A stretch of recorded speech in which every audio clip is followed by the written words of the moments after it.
Assalamualaikum warahmatullahi wabarakatuh. Halo teman-teman, bagaimana kabarnya hari ini? Semoga kita selalu sehat dan bersemangat ya. Teman-teman, pada kesempatan kali ini kami akan menjelaskan tentang dasar-dasar ilmu. Sebelum itu, perkenalkan terlebih dahulu, saya Anissa Rahmi dan dua rekan saya, Intan Salwa Akadir dan Rizky Yanti Ulfa. Teman-teman, silakan simak penjelasan berikut ini. Menurut pandangan De Liangji, ontologi merupakan bagian dari filsafat dasar yang mengungkapkan makna dari sebuah eksistensi. Menurut Adardiri, ontologi adalah penyelidikan sifat dasar dari apa yang nyata secara fundamental dan cara yang berbeda, dipandang sebagai teori mengenai apa yang ada. Jadi, dapat disimpulkan, ontologi adalah cabang teori hakikat yang membicarakan hakikat sesuatu yang ada. Teman-teman, ada 5 pandangan pokok atau paham yang berasal dari pemahaman ontologi, yaitu ada monoisme, dualisme, pluralisme, nihilisme, dan agnostisisme. Pertama, monoisme. Monoisme menganggap bahwa hakikat yang asal dari seluruh kenyataan itu hanyalah satu.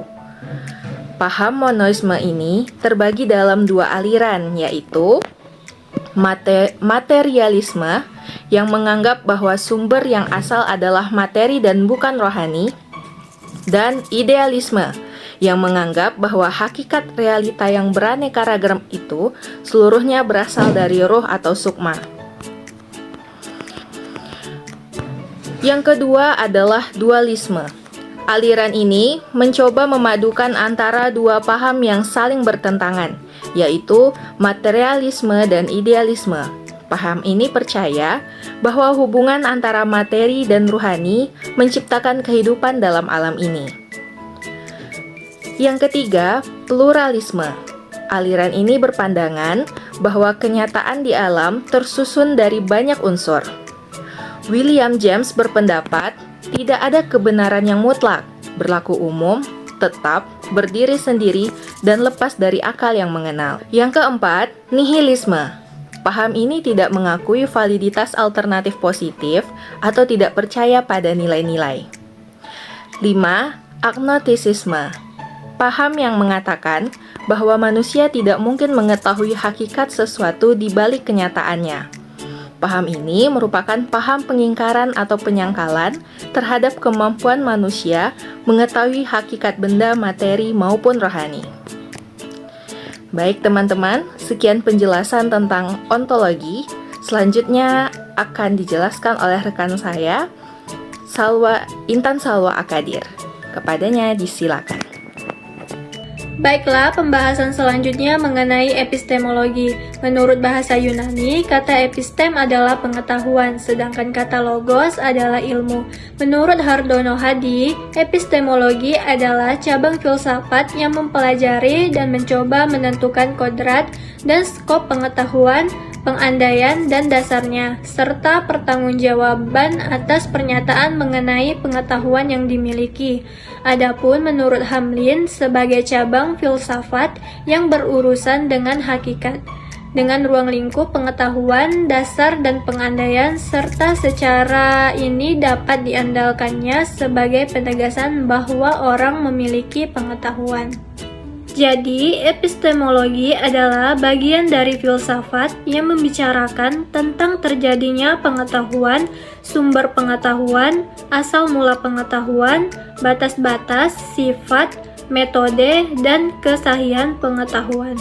Objek material dari epistemologi adalah pengetahuan, dan objek formalnya adalah hakikat pengetahuan itu. Selanjutnya, metode untuk memperoleh pengetahuan. Yang pertama, empirisme.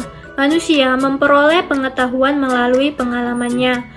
Tumpuan metode empirisme adalah eksperimen-eksperimen. Yang kedua, rasionalisme. Akal adalah dasar kepastian pengetahuan. Metode ini bertumpu pada akal manusia yang memiliki rasio atau rasio merupakan sumber kebenaran. Yang ketiga, positivisme. Kebenaran diperoleh dengan akal dan dibuktikan dengan bukti empiris. Metode ini merupakan penyempurnaan empirisme dan rasionalisme. Selanjutnya, yang keempat, intuisionisme. Akal manusia memiliki batas, jadi menggunakan intuisi untuk melihat kebenaran. Yang kelima, kritisme. Semua pengetahuan bersumber dari akal rasionalisme, tetapi adanya pengertian timbul dari pengalaman empirisme.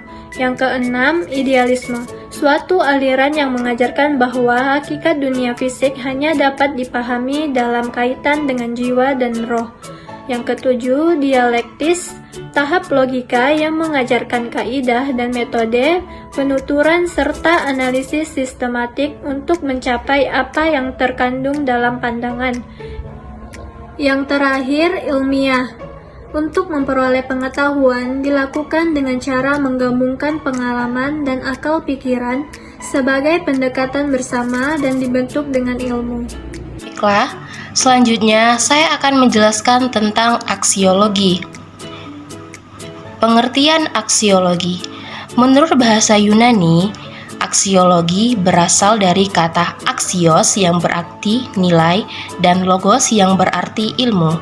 Menurut Kamus Besar Bahasa Indonesia, aksiologi adalah kegunaan ilmu pengetahuan bagi kehidupan manusia.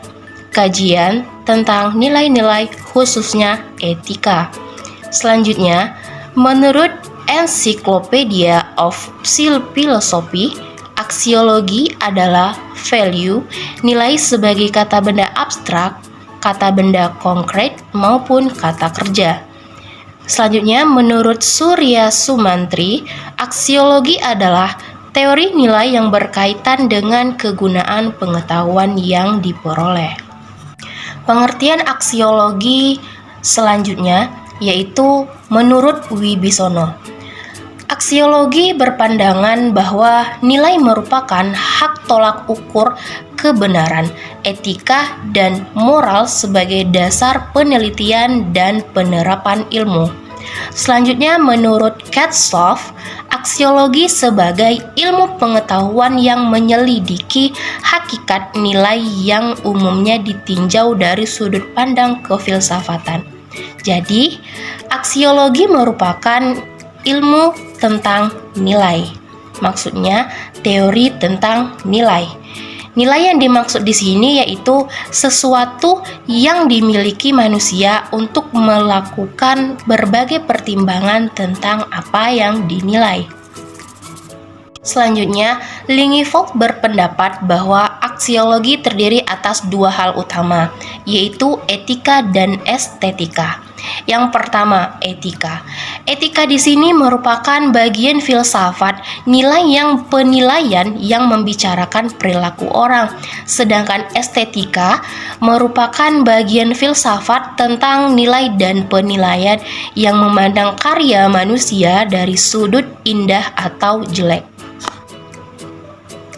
Baiklah, itulah persentase dari kelompok kami.